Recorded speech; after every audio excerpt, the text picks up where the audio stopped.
Bonjour, ici Marie, votre chroniqueuse de branchée, et aujourd'hui je vous parle de quelque chose qui me passionne plus particulièrement, la communication. À travers les années, ça a beaucoup été modifié la manière qu'on a communiqué, surtout à travers la radio et la télévision. Aujourd'hui, est-ce qu'on peut encore parler justement de cette radio et cette télévision traditionnelle-là?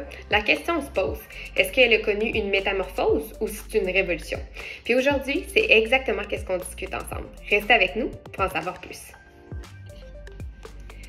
Quand on parle de radio et de télévision traditionnelle, on se rappelle, puis là, à travers les générations, ça peut être différent comme référence, mais en général, on se rappelle d'être assis dans notre salon, à partager une émission, une série québécoise, un film encore qui est en rediffusion à Noël avec sa famille, ou sinon, je pense à mon grand-père qui me raconte ses histoires avec la radio qui était ouverte dans le salon, puis un match de hockey qui défilait, les gens criaient, s'imaginaient des scènes. Écoutez, ça a toujours fait partie de nous.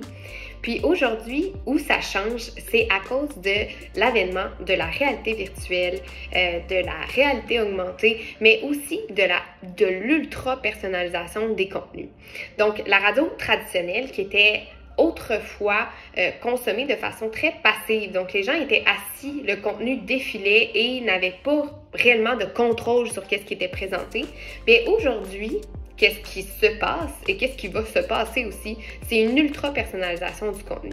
Donc, cette transformation est déjà en cours et je vous explique comment et pourquoi. Le pourquoi, il est simple, en fait, les gens bougent, ils sont de plus en plus nomades, la vie va vite, il faut que les contenus aussi suivent avec eux. Puis pour ça, il faut en fait que les contenus soient de plus en plus personnalisés. En plus, ça démocratise aussi l'accès à la télévision par YouTube, par des plateformes comme les réseaux sociaux. Tout le monde peut devenir lui-même un peu animateur de sa propre émission et se dénuder sa vie aussi sur les réseaux sociaux, dire tout ce qu'est-ce qu'il mange, tout ce qu'est-ce qu'il fait, tout ce qu'est-ce qu'il y a à l'intérieur de sa maison. Donc, tout le monde devient un peu une mini-réalité, télé-réalité. Puis au niveau du balado, c'est un peu la même chose. Si demain matin, vous voulez vous partir un balado, c'est énormément démocratisé à travers le monde des communications. Donc, c'est pour ça qu'avec la personnalisation, l'hyper-personnalisation des contenus et le contenu sur demande, ça nous permet de faire un certain tri sur les contenus qu'on veut avoir parce qu'il y en a de plus en plus. Donc ça, c'est une des raisons pourquoi l'hyper-personnalisation fait partie de nous. L'autre chose aussi, c'est qu'on veut faire partie, on veut vivre des expériences de plus en plus les gens. Donc, c'est pour ça que la télé a dû s'adapter puis offrir des contenus qui étaient super immersifs. Puis c'est qu'est-ce que fait Netflix en termes de tests en 2018 avec l'émission Black Mirror et ça a été un succès total.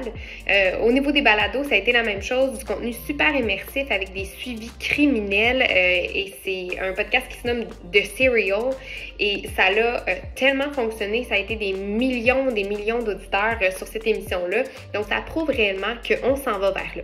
La question encore qui reste, c'est est-ce que ça amène une convergence puis moins d'accès à l'information qui est super importante, celle qui est médiatisée, les informations en termes de qu'est-ce qu'on a besoin de savoir comme société?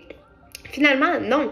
Si les radios et les télévisions sont capables de s'adapter, les contenus tels que Télé-Québec, Radio-Canada, TVA sont capables de trouver leur place dans ce monde-là, puis de s'adapter selon les types de contenus que les gens veulent avoir, ils ont clairement leur place. Mais la question quand même se pose, il y a beaucoup de modifications à faire et beaucoup d'investissements.